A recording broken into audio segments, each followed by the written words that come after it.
When we think of a carnival, vivid images of lively music, colorful lights, and a whirlwind of excitement often comes to mind.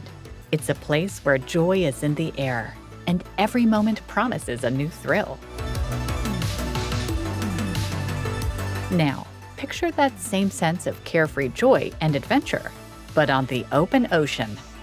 This is the experience that Carnival Cruise Line promises. Fun, affordable, family-friendly cruises with a vibrant atmosphere and a wide array of onboard activities to cater to a diverse passenger base. Broadway-style shows, assorted classes, treasure hunts, beanbag toss championships, and even hairy chest competitions. They have something for everyone. Fun, affordable, and diverse. That's what made Carnival one of the leading cruise operators worldwide. How, you wonder? Let's find out.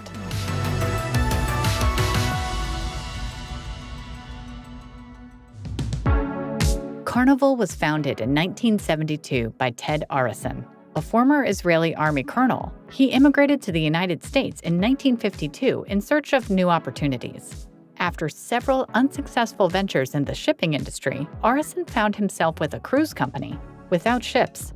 What he did have was a burning desire to create something of his own. As he searched for a tailwind, he eyed a laid-up vessel. It was the former Canadian Pacific transatlantic liner, Empress of Canada. Short on cash, he turned to his friend, Meshulam Riklis, owner of the travel business, American International Travel Service, AITS. Riklis suggested setting up a subsidiary of AITS to offer cruises from Miami, and so they bought the ship and founded a new company. Since AITS had a knack for giving tour names like Rio Carnival and Hawaiian Carnival, the new cruise line got its name, Carnival Cruise Lines. Keeping the brand image, Arison also renamed the ship to Mardi Gras. He didn't have cash for a major overhaul, so he had to get creative. Repairs and upgrades were done on the fly. Old wooden furnishings were wrapped in tinfoil, and the stuffy restaurant got a lively makeover. And so, on March 11, 1972, Mardi Gras set sail on its inaugural voyage, advertised as 27,000 tons of fun. But it wasn't smooth sailing from the get-go. The thing is that at that time, she was the largest passenger ship to use the port of Miami. However, fully loaded with over 500 passengers, mainly travel agents, and 200 crew, her draft was too deep, causing her to run hard aground shortly after departure. After 24 hours of trying to free her, the passengers were disembarked. Once the ship was refloated and confirmed watertight, the passengers reboarded and the party cruise continued. This mishap earned the vessel the playful nickname, Mardi Gras on the Rocks.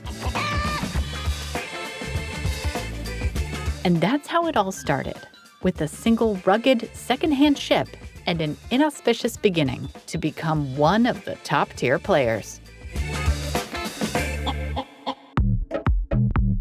But the sought-after success didn't come at once. In its first years of operation, the fledgling cruise company accumulated $5 million in debt, so Arison was forced to buy his partner's share for a whole $1, together with the debt, of course, becoming the sole owner of the Carnival Cruise Line.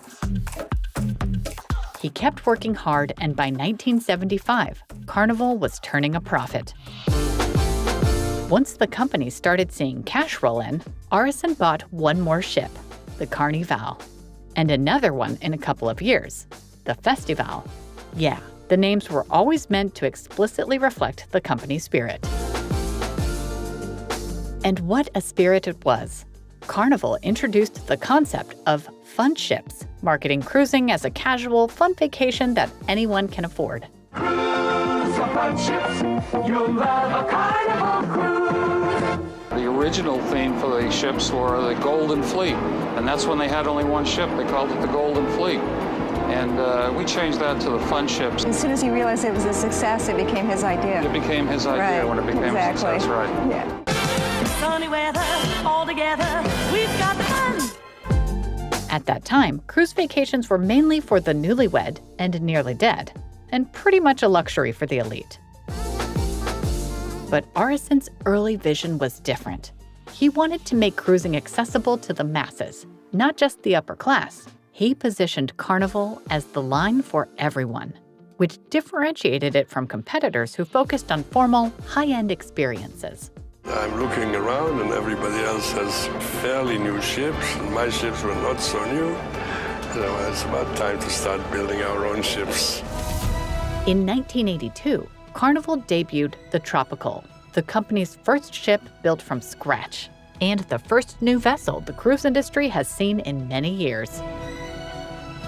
The new flagship, Tropical, represented Carnival's confidence in the growth of the cruise market. And the investment paid off. That year, with 4 ships in operation, Carnival served around 200,000 passengers and generated $40 million in profit from approximately $200 million in revenue.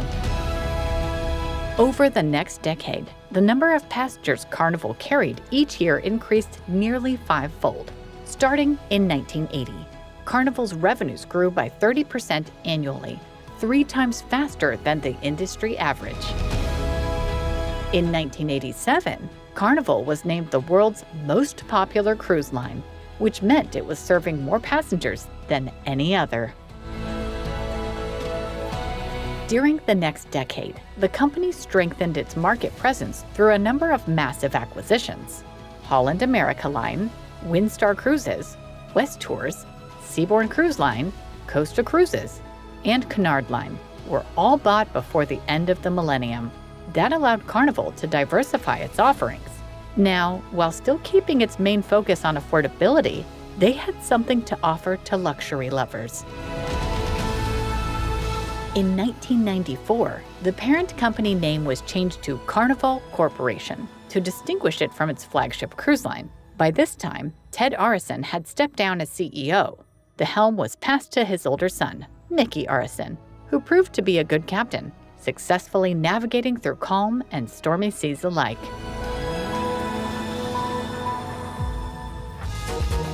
The sail through the 21st century included both triumphs and challenges for Carnival. The company continued the strategy of aggressive expansion, merging with Princess Cruises in 2003 to become the world's largest cruise operator. Carnival also kept amazing the industry with its state-of-the-art vessels. It introduced 8 classes of megaships designed to carry thousands of passengers and offer anything from gourmet dining to water parks. On the other hand, Carnival's reputation dipped occasionally because of various incidents. The norovirus outbreak affected nearly 700 people in 2006. The terrible Costa Concordia disaster caused 32 deaths in 2012. Power outages, vessel collisions, people overboard, environmental violations, and multi-million fines. Carnival has been through everything. And we're not even talking about the COVID pandemic that hit the cruise industry like no other. Nonetheless, today, Carnival Corporation stands as the largest cruise operator, overshadowing almost half of the market. With 87 ships under its 9 brands, it dominates the industry both in revenue and passengers carried. But it has to stay on its toes to maintain this position. As of today, Carnival loses the battle of operating the largest cruise ship to the Royal Caribbean, with its colossal icon of the seas, and, by some rankings, the mantle of the best cruise line to Norwegian. So what made Carnival so popular? What's so special about Carnival's cruises that lures millions of travelers aboard its ships and allows it to remain competitive in a crowded industry?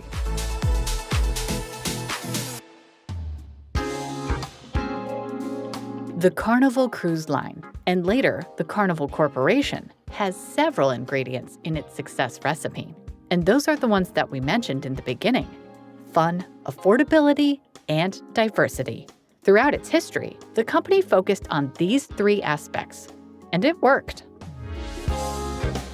Offering affordable prices, Carnival caters to budget-conscious travelers who prefer it over more premium offerings from Disney, Norwegian, or Royal Caribbean. And it's not only about the price of the cruise itself.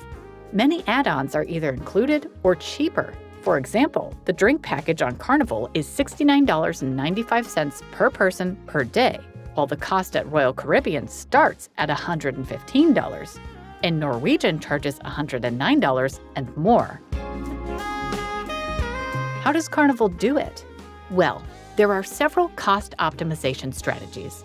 First, Carnival offers a bit less luxury than most of its competitors, saving on everything from fine liquors to fancy-schmancy decor. Also, due to its large fleet, the company achieves economies of scale in purchasing supplies, food, and fuel. And besides, at the end of the day, it's a volume game. They carry more passengers than anyone else, allowing them to thrive on smaller margins and keep prices low. That's where you get the most bang for your Carnival buck. The variety of dining and entertainment options is comparable to other lines, but you just pay less. Speaking of entertainment, Carnival Cruise Lines isn't called the fun ship for nothing. Their cruises abound with activities ensuring that no passenger ever has a dull moment. To maintain its image, Carnival continuously stirred the cruise industry by introducing previously unimaginable features: the aerial bike attraction Skyride, IMAX theaters, onboard breweries. All of that sets Carnival apart in terms of entertainment options offered. Some, however, thought that the real reason behind such amusement diversity wasn't the founder's vision, but a clever way to cut costs. A magazine post from 1988 wrote that, in order to save money, the Mardi Gras had to cruise slowly, and Arison filled it with entertainment such as discos and casinos in order to distract the passengers. Well, we can't really know the accuracy of that statement at this late date, but whatever the reasoning, Carnival revolutionized the industry. It was the first to place the focus on the cruise itself rather than the destinations. And vacationers liked it so much that the rest of the players were forced to follow suit. What is the universal need? The one ingredient everyone wants in their vacation? Fun. With the fun ship position, the ship itself became the destination, and the ports of call became green stamps. A total reversal of previous cruise marketing. And by the way, you can choose which kind of adventures you're up to. Kid-friendly family fun, or the adults-only deck parties? Wallet-friendly or deluxe? Transatlantic or Caribbean? Carnival's strategic advantage is its diverse portfolio of brands and vessels. Such a variety allows it to cater to a wide range of traveler preferences. Its policy has always been to allow its family brands to keep their own identities rather than becoming Carnival's clones. And so now, they have it all, from budget-friendly short cruises for families on a school break, to luxurious, long-haul itineraries for newlyweds indulging in the time of their lives. You can argue that other operators have a similar variety.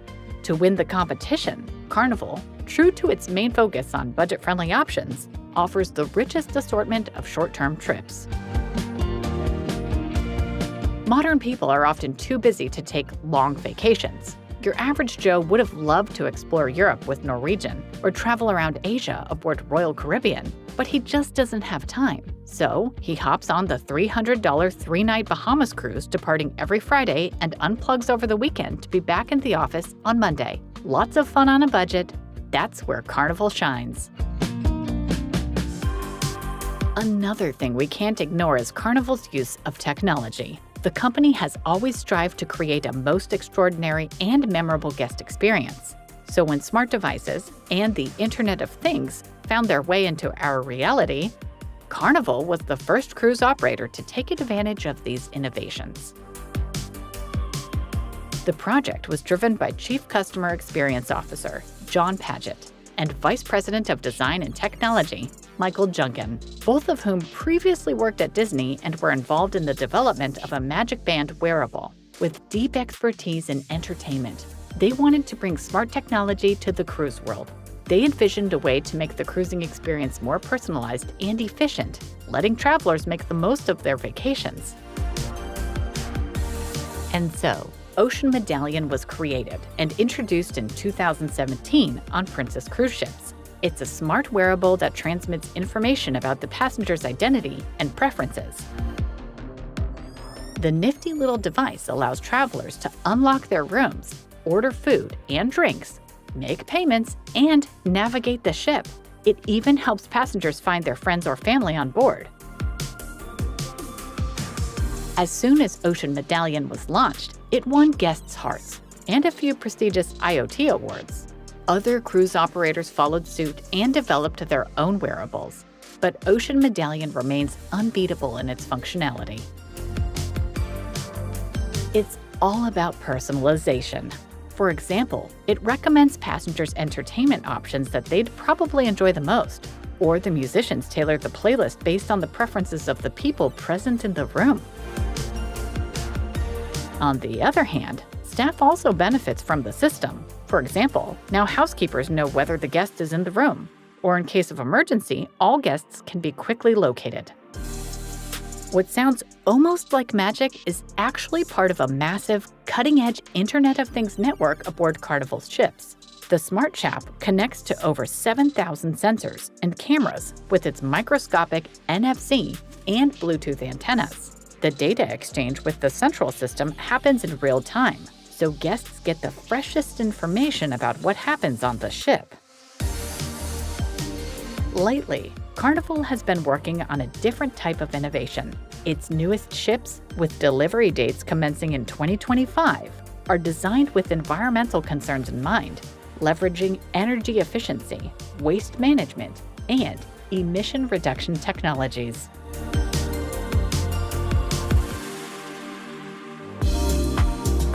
So there it is, the story of Carnival Cruise Line, a brand that became synonymous with fun and affordable vacations, promising everyone an escape from the mundane.